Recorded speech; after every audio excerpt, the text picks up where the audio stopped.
মাছের বাজারে স্বাগত। আর দেখো কত বড় একটা কাতলা থেকে কাটিয়ে নিয়েছি 1.5 কেজি। আর সাইজটা দেখো, মাছের পিস সাইজটা দেখো, বুঝতে পারছো কত বড় পিস। আর এরকম সুন্দর সুন্দর রেসিপি পেতে আমার পেজ থেকে মাছ ধুয়ে নিয়ে নেবো, বাঙালির প্রিয় মাছ। আর তা যদি থাকে রুই কাতলা, তাহলে জমে যাবে।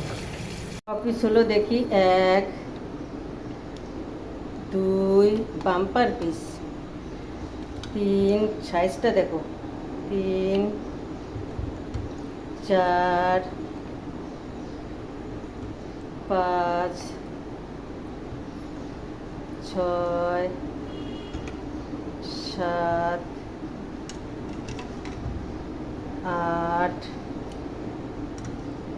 9 10 11 12 13 14 পিস। আর সাইজটা তো সত্যি বাম্পার সাইজ। আর এর রেসিপি তোমাদের দেখাবো, আর রেসিপির সাথে থেকো। আজ এই পর্যন্তই, মাছের বাজার দেখালাম। ভালো লাগলে একটি like. Thank you for watching.